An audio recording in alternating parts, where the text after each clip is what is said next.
In All the Lovers in the Night, freelance proofreader Fuyuko's carefully ordered life in solitude begins to transform after meeting Mitsutsuka, a quiet high school physics teacher. All the Lovers in the Night is directed by Yukiko Sode, and she has previously directed films such as Good Stripes and Aristocrats, and All the Lovers in the Night debuted at the 2026 Cannes Film Festival.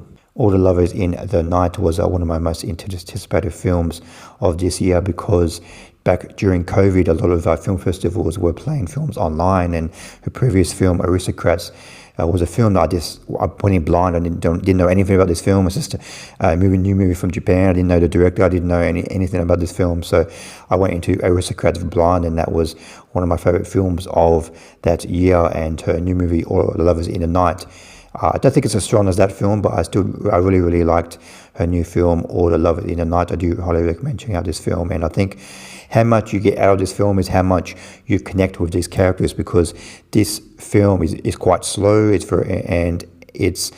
not much of a story. It's just Fuyuko, who's a freelance proofreader, and she meets by chance a high school physics teacher played by Tadanobu Asano, and Fuyuko is played by Yukino Kishii, and Fuyuko, she is very shy, introverted. She doesn't really like to spend a lot of time with other people, and a bit later on in the film we find out why. But she's always been a bit of a loner, and she works at a publishing agency, and she proofreads novels, and she's just gone freelance recently, so she works from home most of the time. And I think she's a little bit lonely, so she goes to a local cultural center to sign up for like a class, and then once she's there, she meets this high school physics teacher played by Tadanobu Asano.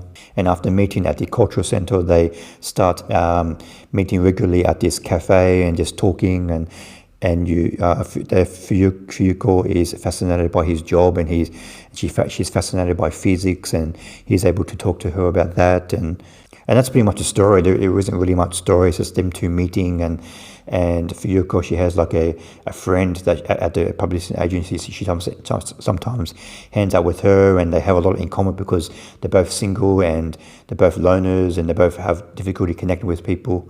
And slowly, the Fuyuko and Mitsutsuka, they get to know each other more and more as the film goes on, and it starts to turn into a bit of a romance in the final act of the film.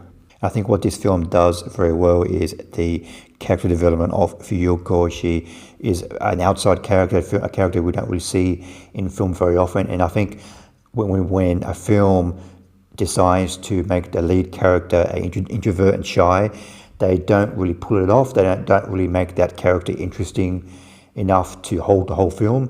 And there's been recently, in the last few years, there's been a few films where the main character is introverted and is just not interested enough to carry the whole film. But this film, Fuyuko, played by Yukino Kishii, she really does a great job of carrying the film. She's interesting. The way she's acting, the way her life, and the way she's interacting with other people, and she just gives enough as the film goes on to make her interesting. So I think this is one of the most successful films about dealing with a introverted character who doesn't really belong in normal society, and she doesn't really want to.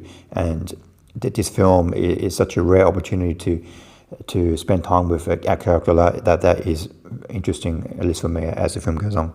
And this film has a lot to say about modern day Japan, and about relationships, and about people who are not in normal relationships. So people who are not attracted to being in a normal marriage and being in love and finding a normal partner. Because sometimes Fuyuko in this film, she acts like an alien from outer space, because she just has no experience in relationships and in serious relationships. And I think she's maybe about 30 years old, or maybe early 30s, and she's never really had a serious relationship. And she asks questions from other people in the film, and these questions that she's asking, she just, as if she's like an alien from out, like she doesn't know anything about normal relationships, and other characters in this film are talking about their relationships, and she sometimes, like there's one instance in the film where she goes back to her hometown for Christmas, I think, and sees like an old friend from up school, I guess, and this friend like confides in her about her marriage, and it's just, this film has a lot to say about current relationships, not just in Japan but around the world, and just what is a current relationship, and is it more ideal to be in a marriage and be happy or be single? It's just the whole discussion about current relationships in the world at the moment is very explored, quite good in this film, especially how people in Japan at the moment don't really feel compelled to be in serious relationships. And I think this film is so strong for me that there are a couple of things I didn't like about this film, but they didn't really make an impact in how much I appreciated this film. And one instance is there's a very small flashback scene in the first half of the film. It goes for about 10 minutes. And I did like the idea of a flashback, just to give us an idea of what the young Fuyuko is like, but I just didn't like the way it was presented in this film. The two actors they chose to play the young Fuyuko, and Fuyuko, when she's a teenager, I think in her final year of high school, she's about 17 years old, and she starts interacting with another boy in her class, and this boy invites her to his home, and when they get there, she finds out that there's nobody there. His parents aren't home, and he ends up raping her. And I guess this is a ripple effect on her life, and it really affects her. And she doesn't really have any serious relationships as the film goes on, or as her life goes on.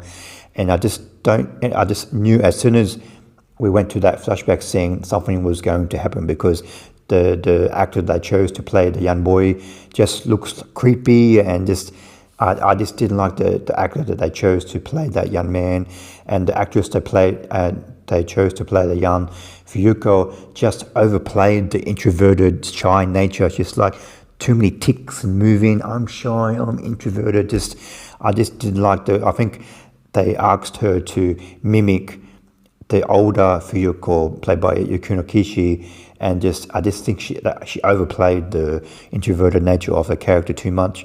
And just as soon as we're introduced to that flashback scene, you just know something's going to happen, and this is going to show us, okay, what. So when we first went back, I thought, okay, maybe this film is going to jump between younger Fuyuko, older Fuyuko, go back, but it's only just a 10-minute scene, and then we never go back to her younger self. So I think going back to her younger self is a good idea. I just don't like it the way it was presented in this film, and I think the ending of this film is going to be quite divisive. When it first ended, I did like the ending at first, but then when I just slept with it. Like I saw the film or The Lovers in the Night about 2-3 days ago, and I've just kind of like thinking about the film, because I did really like the film, and I was thinking the more separation I have from the film, the more I liked it and I appreciated the ending, because it's Fuyuko. She is able to